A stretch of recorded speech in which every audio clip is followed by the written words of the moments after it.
quedamos con las ganas de seguir cantando, seguir adorando, seguir bendiciendo al Señor en esta noche. Para mí es un gozo estar aquí, poder compartir en esta noche con ustedes. Es una bendición extraordinaria.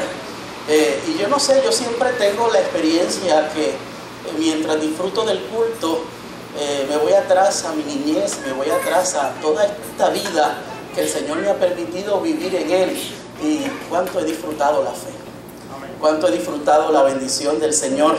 Qué bueno que desde mi niñez el Señor me alcanzó y he vivido la vida más linda, la vida más hermosa, la vida más maravillosa que el ser humano puede vivir.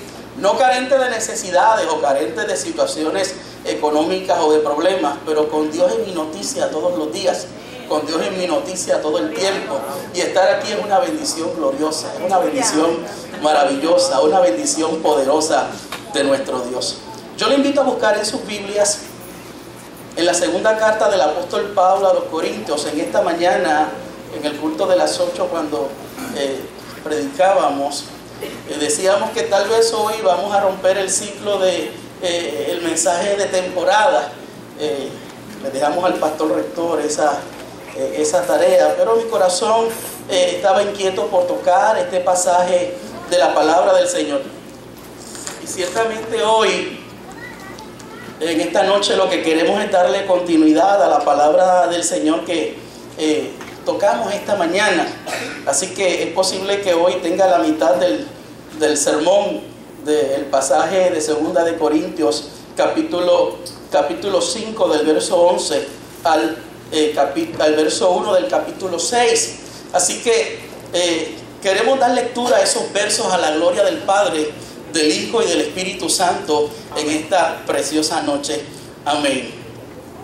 Dice el apóstol Pablo: conociendo pues el temor del Señor, persuadimos a los hombres, pero a Dios le es manifiesto lo que somos, y espero que también lo sea a vuestras conciencias.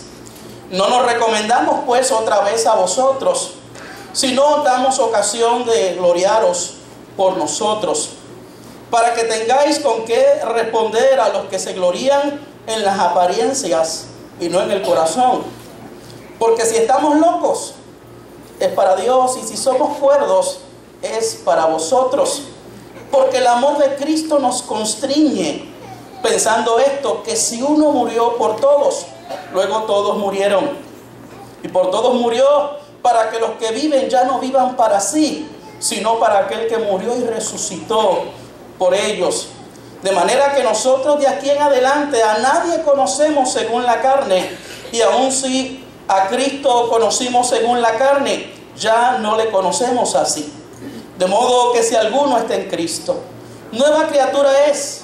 Las cosas viejas pasaron y aquí todas son hechas nuevas. Y todo esto proviene de Dios, que nos reconcilió consigo mismo por Cristo y nos dio el ministerio de la reconciliación, que Dios estaba en Cristo reconciliando consigo al mundo, no tomándoles en cuenta a los hombres sus pecados, y nos encargó a nosotros la palabra de la reconciliación. Así que somos embajadores en nombre de Cristo, como si Dios rogase por medio de nosotros. Os rogamos en nombre de Cristo, reconciliaos con Dios. Al que no conoció pecado, por nosotros lo hizo pecado, para que nosotros fuésemos hechos justicia de Dios en Él. Así pues, nosotros como colaboradores suyos os exhortamos también a que no recibáis en vano la gracia de Dios. Se puede sentar en esta noche.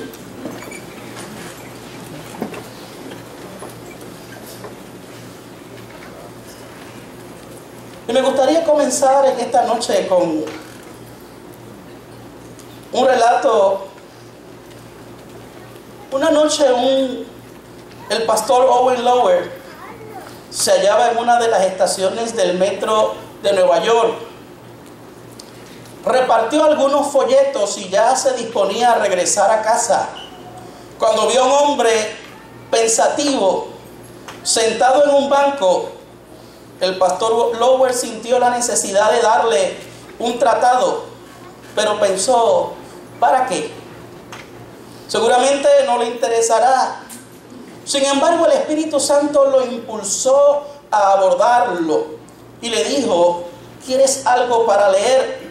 No, repuso secamente el desconocido. Entonces el pastor le preguntó: ¿has pensado alguna vez en la eternidad? El hombre casi dio un salto, cogió el folleto y dijo: ¿cómo sabía que yo estaba pensando en la eternidad? Después de una larga conversación, el desconocido se entregó a Cristo. Luego explicó al pastor Lower que estaba en la parte trasera del metro pensando arrojarse a las vías tan pronto como llegara el próximo tren. Cuán importante fue que Owen Lower recordara su misión de ser un embajador de Cristo. Ve tú y haz lo mismo.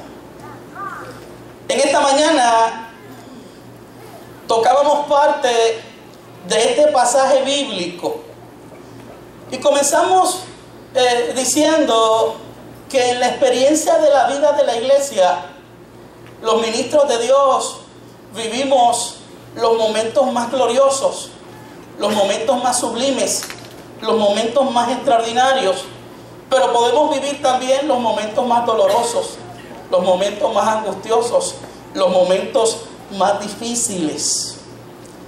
Y el apóstol Pablo escribe esta segunda carta a una comunidad que amaba,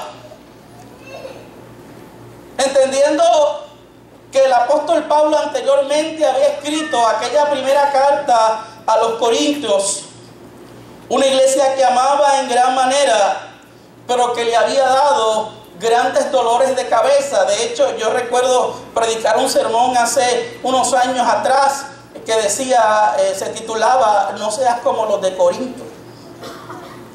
Habían problemas en aquella iglesia de división, había problemas en aquella iglesia de egocentrismo, había problemas en aquella iglesia de abusos y excesos, había problemas con relación a los dones espirituales, había problemas morales dentro de la comunidad de fe, y había problemas en cuanto a la autoridad apostólica. Estaba en entredicho su ministerio, estaba inclusive en entredicho su apariencia, su capacidad como orador. Se hablaba de que no tenía cartas de recomendación, se hablaba de las motivaciones que podía tener el apóstol. Y esta mañana hablamos de lo referente al carácter de Pablo, de sus intenciones con la iglesia de Corinto.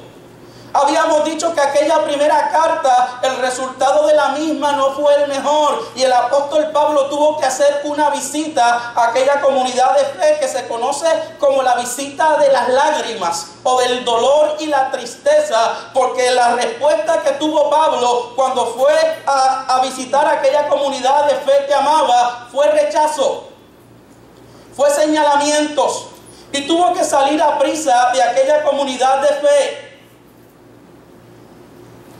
Usted se imagina el corazón del apóstol Pablo, el dolor que sintió. Los teólogos dicen que el apóstol Pablo vivió experiencias de mucho dolor, de mucha frustración, de mucha angustia, que inclusive, aunque no detuvieron su ministerio, sí le estorbaron por algunos momentos. Y ciertamente los ministros de Dios viven experiencias difíciles que, aunque no detienen su ministerio, pueden obstaculizar y pueden, hermanos, estorbar lo que Dios quiere hacer en la vida de ellos y en la vida de la iglesia. Pablo decía que el amor de Cristo nos constriñe, nos obliga, nos apremia, nos aprisiona, nos domina, nos pone en estrecho. Que el amor de Cristo era lo que gobernaba su vida. Y hablábamos en esta mañana de lo que es vivir bajo el gobierno de Dios y no bajo nuestro propio gobierno. De lo que es vivir bajo sus preceptos, de lo que es vivir en Él y de lo que es vivir bajo nuestra propia autoridad y bajo nuestro propio deseo. Vidas dominadas y gobernadas por su amor y no por nuestros propios instintos. Pero en esta noche, Pablo nos va a decir, igual que a sus atacantes, cuál era su pasión, en qué se basaba su ministerio, que no era solo de él, sino de la iglesia. Y es importante que en esta noche puedas entenderte como ministro de Dios, como servidor del Señor, como agente del reino. La palabra ministro no es otra cosa que diaconía, servicio, ser sirviente. Y todos tenemos un llamado al servicio de la fe, a servir al Señor. Qué interesante. Porque ministerio o diaconía y servicio no es servirse, no es sacar provecho, no es que me sirvan. Y lo primero que dice el apóstol Pablo en el verso 18 es que todo esto proviene de Dios, que nos reconcilió consigo mismo. Todo esto proviene de Dios. Habiendo ya dicho que Él sencillamente está poseído por el Dios del cielo y Él no dicta la pauta, sino que Dios es quien la dicta. Él dice, todo esto proviene de Él. Él es el autor. Él es el que inicia. Él es el que da el primer paso para la reconciliación. Y es interesante, hermanos, porque Él fue el agraviado. Él fue a quien se desobedeció. Él fue a quien se le dio la espalda. Él fue al que ofendieron. El dador de la vida, hermanos, ha sido tan desvalorado.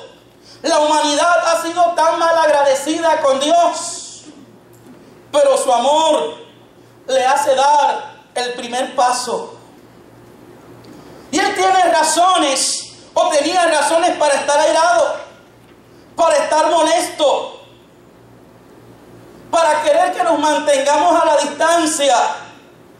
¿Qué mucho podemos aprender con esto nosotros en cuanto a nuestras relaciones con los otros seres humanos? Porque ciertamente siempre estamos esperando que el que nos ofendió venga a nosotros, que el que nos maltrató, que el que nos hizo daño, que el que actuó en manera negativa en contra de nuestra vida venga. Pero el Señor nos da una escuela cuando Él, siendo ofendido, agraviado, siendo herido, hermanos, Él se acercó. Él tuvo la iniciativa. Y el ser humano por naturaleza es revanchista. El que me la hace me la paga. Aquel no lo quiero ver ni en pintura. Aquel que no se me ponga de frente, que si lo cojo, le paso por encima. Guardamos rencor en el corazón y hasta deseamos, hermanos, mal a aquel que nos ha lastimado.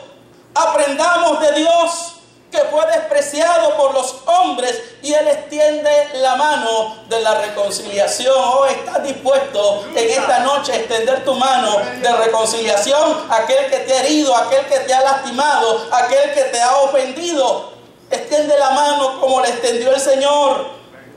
Porque hay que aprender a perdonar. Así que da tú el primer paso. Echa a un lado el orgullo. Echa a un lado el ego. Niégate a ti mismo. Cristo es el instrumento, el vehículo de la reconciliación. El propio Hijo de Dios. Es en Cristo, en su encarnación, en su humillación, en su sacrificio, en su muerte, el castigo de nuestra paz fue sobre Él. Es el agente de la reconciliación. Yo recuerdo que años atrás, cuando Moisés hablaba del perdón y hablaba de cómo el hombre volvió a reconciliarse con Dios, presentaba aquella ilustración de unos grandes amigos que compartían juntos, que pasaban tiempos maravillosos juntos, que tenían una amistad hermosa, maravillosa, pero que de repente hubo algo que rompió esa relación, que fraccionó, oiga, esa participación que tenían juntos de momentos tan gratos. Y uno no entendía qué había ocurrido, qué había pasado, y buscaba la manera de acercarse, y buscaba la manera de volver a tener esa amistad. Y un día le pregunta, ¿de qué manera? ¿Qué puedo hacer? ¿Qué puedo realizar para que volvamos a tener la relación que teníamos antes? Y esta persona le dice, mira, la única manera en que podemos tener la amistad, en que podemos vivir las experiencias que teníamos antes, en que podemos compartir momentos maravillosos, es que tomes a ese hijo que tú tienes, ese único hijo, y frente a mí tomes un cuchillo y comiences a matar a tu hijo, y comiences a quitarle la vida. Y cuando yo vea que tú lo has matado, que ha botado la última gota de sangre, entonces podemos compartir de nuevo, entonces podemos tener relación, entonces podemos estar cerca. ¿No fue eso, hermanos, lo que hizo Dios por nosotros? Envió a su Hijo a morir, a tomar nuestro lugar, reconciliando consigo el mundo, redención para toda la humanidad. Porque el Evangelio no discrimina, el Evangelio es oportunidad de vivir en paz con Dios. Santo. Es oportunidad de acercarnos a Él. Es la oportunidad que tienen todos los hombres, pero solo aquellos que creen y lo aceptan se benefician directamente de esta reconciliación. Así que no hay verdadero beneficio sin arrepentimiento. No somos constituidos amigos de Dios si nos negamos a creer. Y dice el apóstol, no tomando en cuenta a los hombres sus pecados. Si el tomar en cuenta el pecado de la humanidad, ninguno sería salvo. Si el tomar en cuenta nuestras acciones, si el tomar en cuenta la forma de vida, el camino que llevábamos, hermanos, nadie podría disfrutar de este tiempo glorioso en su presencia que nosotros tenemos. Porque la Biblia dice que no es justo ni aun uno. Porque por cuanto todos pecaron, están destituidos de la gloria de Dios. Que la paga del pecado es muerte. Que no hay justicia en el hombre. Que la justicia nuestra es como un trapo de inmundicia delante de Dios, pero la dádiva de Dios, el regalo de Dios, el regalo del Señor es vida eterna en Cristo. Si algo celebramos en Navidad es ese regalo. Si algo celebramos, oiga, es esa encarnación, ese nacimiento. El regalo de Dios es vida. Y nos encargó a nosotros. Y esta parte es importante, porque esta es la parte que te hace a ti y a mí ministros del reino de Dios. Porque esta es la parte que te hace a ti y a mí, oiga, que tengamos que responder nosotros con responsabilidad delante de Él. Nos encargó a nosotros. Cada creyente, hermanos, es el experto de su propia experiencia de cómo el Señor lo salvó. Cada creyente es el experto de su propia vida y sabe lo que ha hecho el Señor. ¿Cuánto Dios te ha cambiado en todos estos años?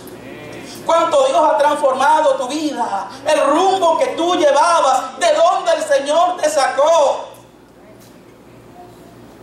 Nos encargó. Nos responsabilizó. Dios ha puesto un depósito del Evangelio en cada uno de sus hijos. Y es nuestro deber, hermanos, transmitir nuestra experiencia. Es nuestro deber dar a conocer a otros esta gracia. Es nuestro deber, oiga, compartir con los demás este tesoro que Dios nos ha dado. El Señor Jesús hizo depositario de su palabra y del testimonio de su persona a los apóstoles, a los testigos oculares y al apóstol Pablo, a fin de que ellos lo transmitieran a futuras generaciones a través de la palabra escrita en el Nuevo Testamento. La experiencia no era, oiga, para consumo privado. La experiencia no era para gozarse en el Señor y nada más. La experiencia no era para tener un tiempo de alegría y gozo que sencillamente haga, hermanos, que el alma se caliente, que haga arder nuestro corazón y quedarnos ahí. Hay que compartir este mensaje. Este mensaje esencial que no cambia. Este mensaje esencial que es uno. Y aunque no cambia, sí puede ser afectado por tradiciones, por la cultura, por las corrientes de pensamiento de la época. Y lamentablemente muchas veces es arropado por tradiciones y es arropado por tantas cosas. Por eso es necesario interpretarlo y luchar para mantener su pureza. Y luchar para darlo a conocer. Qué triste sería que nuestro Cristo estuviese arropado por tantas tradiciones, arropado por tantas cosas, hermanos, y la gente no pudiese verlo, y la gente no lo pudiera conocer. Hay una responsabilidad importantísima en nuestra vida, que demos a conocer el Cristo, que demos a conocer el Señor, hermanos, y Él hará la diferencia en la vida de los hombres. Si lo arropamos con religiosidad, si lo arropamos con tradiciones, posiblemente la necesidad de la gente no sea suplida. Posiblemente la transformación que necesitan los seres humanos no pueda ser llevada a cabo porque le estamos dando, hermanos, los adornos y no dándole al Mesías. Así que somos embajadores en nombre de Cristo. Y embajadores es un título de dignidad, de autoridad, de humildad. Cualidades que se requieren en todo ministro de Dios, en todo servidor, en todo aquel que promueve este mensaje. Y la palabra griega es presbeo. También quiere decir anciano. Quiere decir actuar como representante. Y también quiere decir predicador.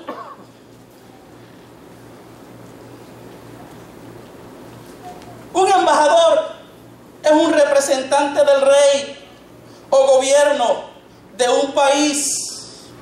En el Sanedrín habían unas personas que eran encargadas. De ahí el vocablo apóstoles o shaliá, enviados con una misión especial.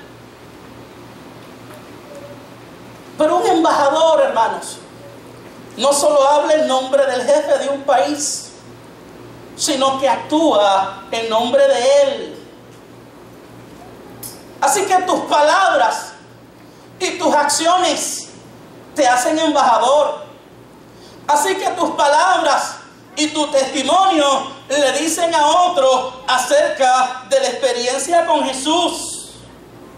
La autoridad que un embajador ostenta es la misma que de su jefe de Estado.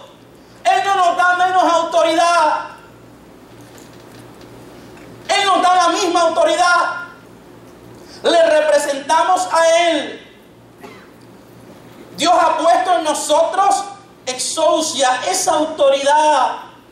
Y somos embajadores de Cristo. Y debemos ser fieles a su mensaje, hermanos, y circunscribirnos a Él.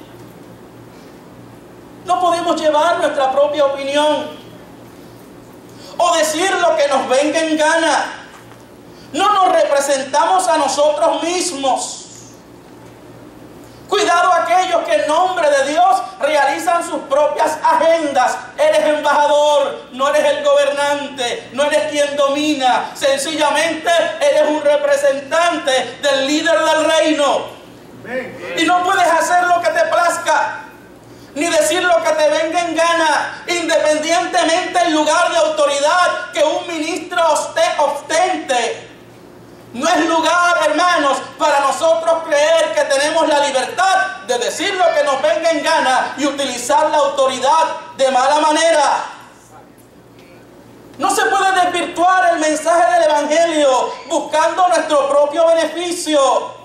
Mira, hermanos, un embajador que se pone a inventar puede crear grandes problemas en relación con otros países. Un embajador que se pone a inventar puede enemistar, puede dañar relaciones, puede crear, hacer que el otro país toque el botón rojo, puede hacer que el otro, en vez de acercarse, se distancie. Puede hacer que el otro no entienda ciertamente lo que dijo el que gobierna y puede ser desvirtuado el mensaje. Usted ve lo importante que es ser embajador fiel de lo que Dios nos ha mandado a hacer. Porque no es predicar por predicar, porque no es hablar por hablar, porque no es decir cosas bonitas, es decir lo que es la voluntad de Dios, es decir lo que hay que promover en el nombre del Señor, es decir lo que el Rey mandó a decir. Inclusive estemos de acuerdo o no estemos de acuerdo, hay que hacer la voluntad de Dios. Hay de aquel que dijo que Dios dijo y Dios no ha dicho nada. ¿Cuánta gente como embajador, por no actuar fielmente a lo que Dios le mandó a decir, ha alejado gente en vez de acercarla?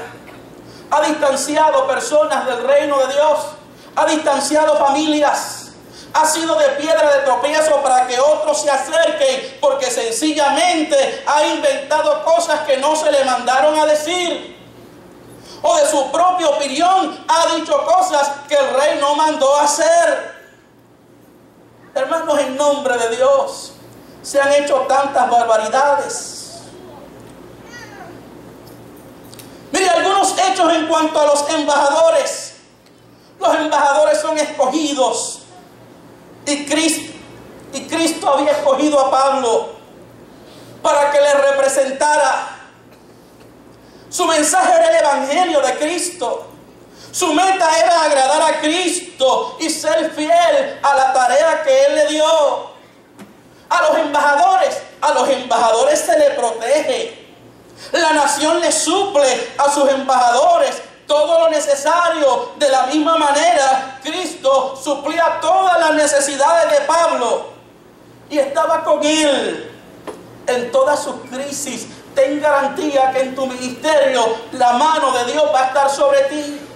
Ten garantía que en el llamamiento de Dios a ser embajador de Él vas a contar con su autoridad, vas a contar con su ayuda, vas a contar con su cuidado, vas a contar con todo lo que necesitas para ser un embajador exitoso para la gloria y la honra del Señor. Como si Dios rogase por medio de nosotros. O rogamos en nombre de Cristo, reconciliados con Dios. Y el ministerio de la iglesia, hermanos, es un ruego intenso del corazón de Dios, queriendo salvar a la humanidad. Es el anhelo de Dios de que nadie se pierda, sino que todos procedan al arrepentimiento. Rogar es urgir al mundo. Y somos agentes de reconciliación. Rogar, hermanos, el ruego es señal de una compasión auténtica. El ruego, oiga, es señal de un corazón que sintoniza con la misericordia de Dios. Es una invitación, no es una orden. Porque Dios respeta profundamente la personalidad y el libre albedrío de la gente. El mensaje de reconciliación, el mensaje de la iglesia no es uno de condenación, no es uno de meterle miedo a la gente, no es un mensaje de crearle presiones emocionales y psicológicas a los seres humanos. El mismo mismo Jesús en su ministerio dijo: porque yo no he venido al mundo para condenar al mundo, he venido para que el mundo sea salvo por mí. ¿Qué le dijo Jesús a aquella mujer en Juan capítulo 8, el verso 11, que iba a ser apedreada? ¿Dónde están los que te condenan? Ni yo te condeno. Vete y no peques más. A veces utilizamos las herramientas no adecuadas para acercar a la gente. A veces utilizamos el vocabulario que no invita, que no bendice. Nuestro vocabulario a veces no demuestra un ruego y no demuestra ser, oiga, un acto de misericordia, porque siendo punitivos, porque sencillamente, hermanos, condenando a los seres humanos, no los acercamos a Dios. Hay que invitarle con ruego, con amor, con misericordia, haciéndole entender que este evangelio lo que trae es bendición, lo que trae es paz, lo que trae es gozo, lo que trae es expectativas de vida abundante en el Señor. El mensaje de reconciliación es uno de paz y perdón, provistos por el amor y por la justicia de Dios. Al que no conoció pecado, por nosotros lo hizo pecado.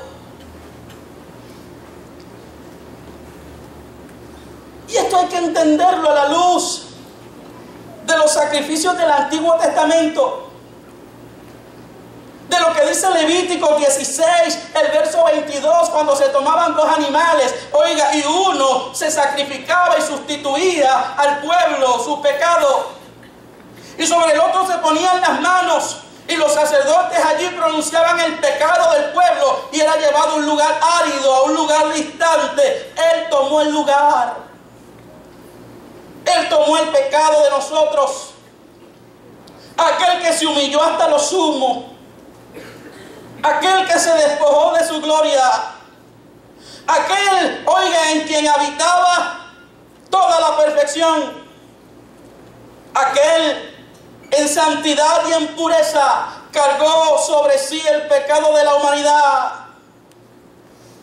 se ensució con nuestro pecado para que tú quedaras limpio, cargó la culpa de tu pecado y el mío, recibió la ira para que nosotros tuviésemos paz. Esa es la gracia divina. Que Cristo inocente tomara el lugar del hombre culpable. Por eso cuando Juan lo vio en el capítulo 1, el verso 29, dice: he aquí el Cordero de Dios que quita el pecado del mundo. Cristo nunca pecó, no conoció la culpa y la degradación del pecado, pero oiga, sí experimentó su castigo, sus consecuencias mortíferas, su sentencia. Y fue precisamente por esa razón que allí en el Gólgota tuvo que sufrir, hermanos, el abandono temporal del Padre y decir: Dios mío, ¿por qué? ¿Por qué me has desamparado? Y esto con el propósito de que fuésemos hechos justicia de Dios en Él. El resultado del sacrificio perfecto es el don perfecto de la justicia. Somos justificados, llevados ante el tribunal como culpables, absueltos porque Él tomó nuestro lugar. Por eso el apóstol dice en Romanos 5: justificados pues por la fe, tenemos paz para con Dios. Al Él tomar nuestro lugar de culpable, nosotros nos beneficiamos con el suyo de justo, con el suyo de justicia.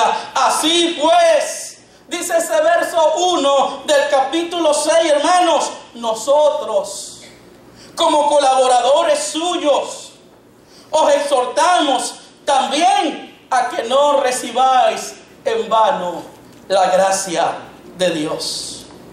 La Biblia, Dios habla hoy, lo dice de la manera siguiente: ahora pues, como colaboradores en la obra de Dios, les rogamos a ustedes que no desaprovechen la bondad que Dios ha mostrado.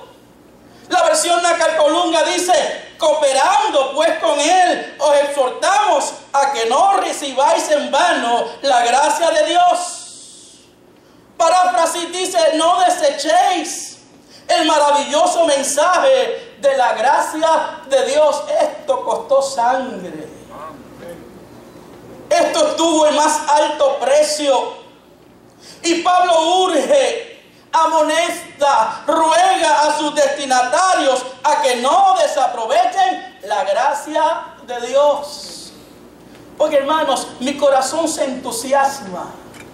Mi corazón se llena de alegría y de expectación, porque yo he vivido tiempo lindo con el Señor en todos estos años, pero vivo a la expectativa de cosas más grandes, de cosas más gloriosas, de cosas más poderosas, de cosas más extraordinarias que Dios compró en la cruz del Calvario y ha otorgado a nuestras vidas en su maravillosa gracia.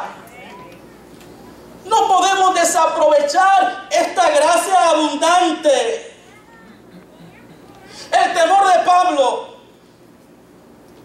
es que la comunidad de Corinto, ellos no permitan que la salvación de Dios en Cristo produzca en sus vidas el fruto requerido que se espera, oiga, tras un sacrificio que ha costado tanto.